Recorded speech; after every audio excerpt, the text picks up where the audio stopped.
Hello. Mom, we're back to reading Stop in the Name of God. We're still in chapter 1, but we're at the second section. Number 1, everything came about by God. This is so worth emphasizing. The first statement of the Bible is so massive, so theological, and so philosophically rich that it must not be skimmed. In the beginning, God created the heavens and the earth. It means that all that is good, light, beauty, order, reason, life itself flows from God, who is not particularly good or mostly good, but who is goodness himself. The foundational truth asserts that behind all existence is a divine will, a moral intelligence, a benevolent creator. It means, among many other things, that everything has a purpose. In bold, everything has a purpose. The ancient Greeks had a powerful word for this concept, telos. It is where we get the word telescope, an instrument for seeing the distant purpose or the end. Telos means goal, end, or final cause. Aristotle used it to explain that all things move towards some end, some fulfillment of their nature. The Bible not only affirms this, it roots it in the very act of creation. If everything was made by God, then everything has telos. From the stars in the sky to the smallest thoughts you think, you are not a random collection of cells drifting through a cold, meaningless cosmos. Your life has aim, your story has structure. Your breath is borrowed, but your purpose is eternal. Let me repeat the point again, precisely because it is so profound. You are not a mistake. Every action you take, every question you ask, every moment you live matters. That means your moral choices matter. Your affections matter. Your creativity, your sorrow, your longing, they are not echoed in an empty void. They are responses to a reality that was made by a God who made you. Dwell on that for a moment. Let it settle. What a sharp, luminous, reputation that is a creeping fog of nihilism that has blanketed the Western world. Over the last century, numerous ideological toxins have worked to erode our collective moral code. Of these poisons, nihilism is the most corrosive. It is simply a rejection of religion. It is a rejection of meaning itself.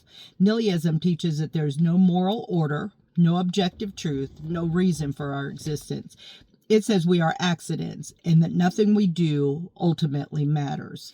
The fruit of this belief is despair, and we are watching the despair's blossoms across a generation. To define it plainly, nihilism is a belief that life is fundamentally meaningless. It denies any higher order, any transcendent moral framework, or any ultimate purpose. It is the ideology of the abyss.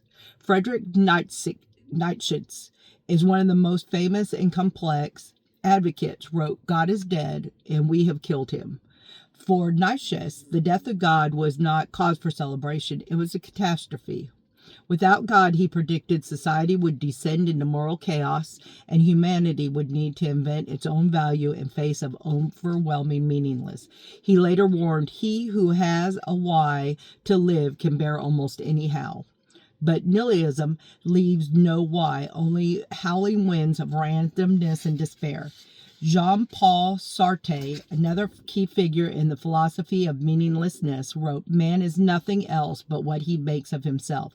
There is no human nature, since there is no God to conceive it. For Sartre, meaning was not found, it was invented. But the burden of self-creation without any foundation leads not to liberation, but to profound anxiety. Without a creator, you must fabricate your identity, your morality, and your destiny from the dust. And we now see the psychological and society consequences of this belief system play out in real time. A 2023 report from the Centers of Disease Control and Prevention revealed that over 57% of teenage girls in the United States report feeling persistently sad or hopeless. The highest rate ever recorded. Suicide is now the second leading cause of death for people aged 15 to 24. According to the National Institute of Mental Health, and a Harvard Youth poll from 2022 found that 52% of young Americans think our country's democracy is either in trouble or failing, and nearly half say they feel more fear than hope about the future. It is one of the great ironies of our age that we are wealthier, more technologically advanced, and more medically capable than any generation in human history. Yet our children are sicker in mind and soul than ever before.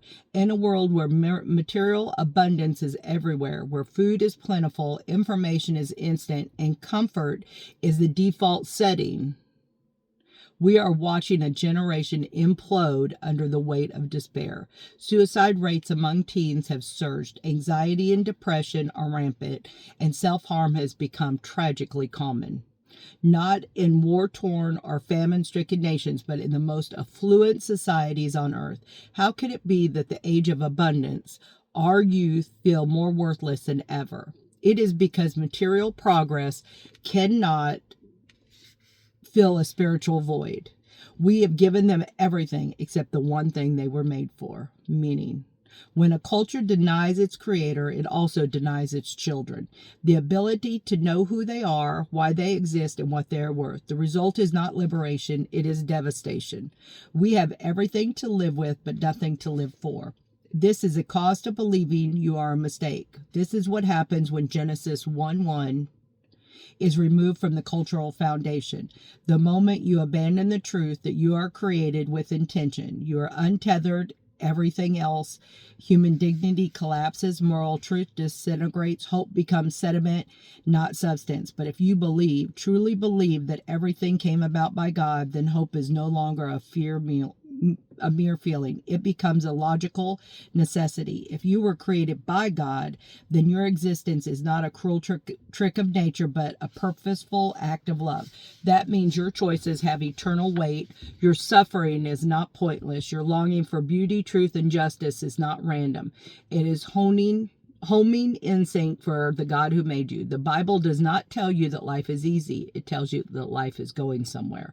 As Paul writes in Romans 8:28, and we know that for those who love God, all things work for good, those who are called according to his purpose. Genesis 1:1 is not just an origin story. It is the first step in the divine arc that stretches from creation to consumption.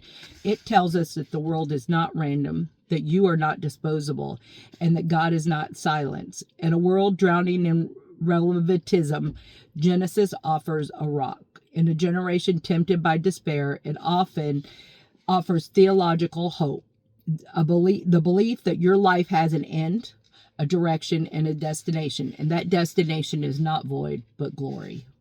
All right, that was the end of that section. We're still in chapter 1, so I'll start another video.